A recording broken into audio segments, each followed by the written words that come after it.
que a gente concilia uma visão de que Cristo afirmou várias vezes, né, Moisés como sendo autor da lei, né, ou referências diretas a Moisés falou sobre mim, e quando isso está em Deuteronômio, né, sobre a profecia do Messias e tal.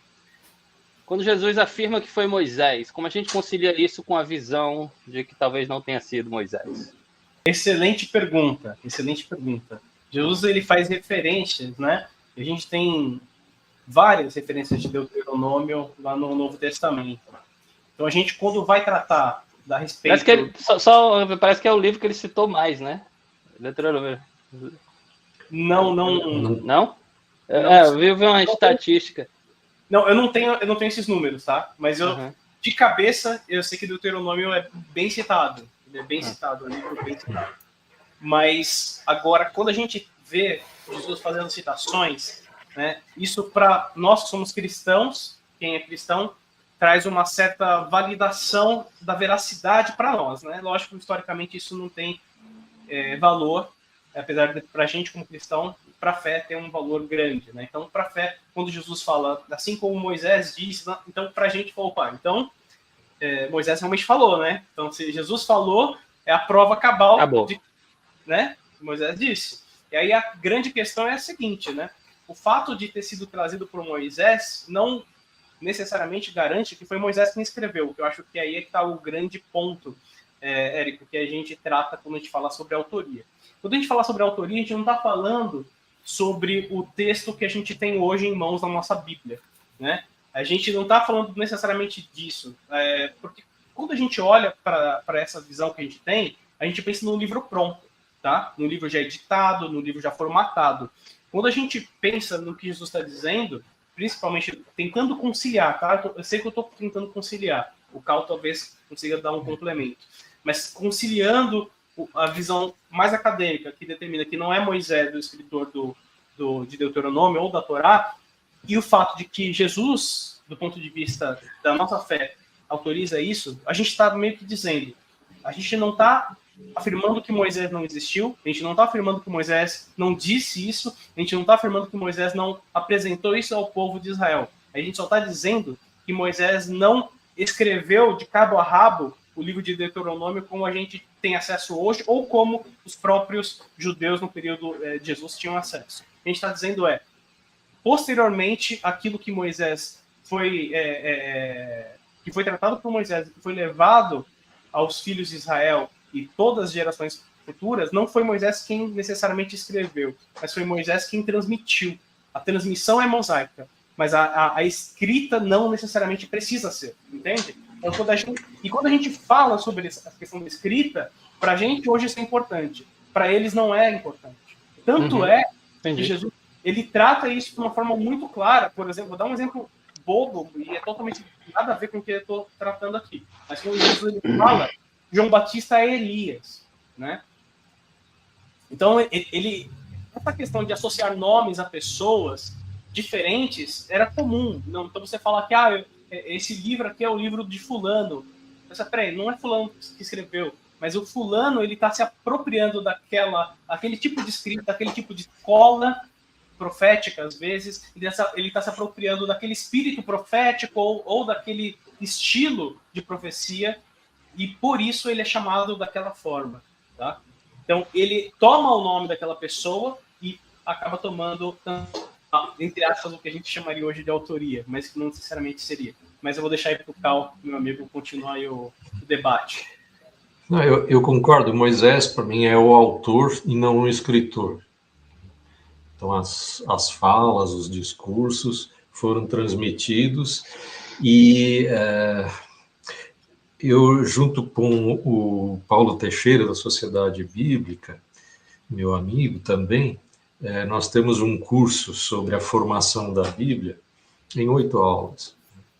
E ali a gente explora, e eu exploro também o conhecimento desse meu amigo que trabalha com a mão na massa todos os dias, e a gente consegue entender bem que a palavra de Deus é uma coisa maior, mais profunda e mais poderosa também, e ao mesmo tempo mais simples do que essa ciência que não é errada nem nada, mas que nós nos preocupamos em saber isso aqui foi uma inserção no século tal, isso daqui foi lá, simplesmente pelo trabalhar com tradução da Bíblia mesmo.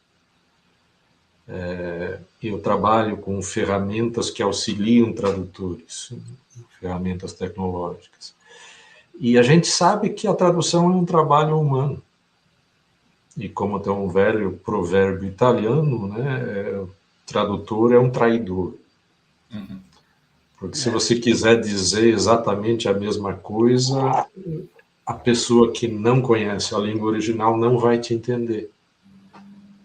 Então, Deus é tão maior que ele faz a palavra dele chegar até nós através de todas essas coisas, de fala, de contação de história, e aí um contava a história e dizia que o cabelo do Absalão era loiro, o outro conta a história e diz que não, ele era escuro. A palavra de Deus vai chegando mesmo assim, e a mensagem dela está toda aí, e assim ela é passada e transmitida. Desde que ficou impresso, fica mais fácil, com certeza. Mas quando era escrito à mão, gente, tem tantos erros, porque nós somos humanos. Para escrever tanto assim, não tem como não errar. E essas cópias, e os manuscritos, e papiros, e pergaminhos, tudo, só Deus mesmo para fazer a palavra dele chegar a nós assim. Então, os livros de Moisés são de Moisés, sem Moisés ter sido o que pôs no papel, no pergaminho. Eu acho que é assim como, a meu ver... É como se houvesse uma tradição oral que, posteriormente, que iniciou-se com Moisés, né, aquela tradição, né, e aqueles versos, né, com ajuda mnemônica, e depois eles foram postos no papiro, né, mais ou menos assim.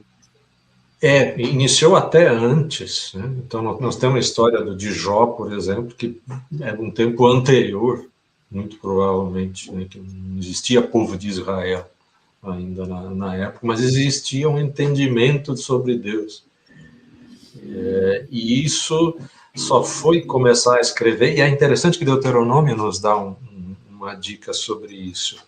Acho que é no capítulo 18 que eles falam lá sobre o rei, e aí diz, e ele escreverá, então, quando você tiver um rei, escreverá uma cópia desta lei. E essa palavra cópia dessa lei, na tradução para o grego, é Deutero, segunda nome, lei. Daí que vem o nome desse livro. E realmente, provavelmente, só quando a monarquia estava mais estabelecida é que se tinha a paz em relação a inimigos e o dinheiro para começar a organizar a palavra de Deus.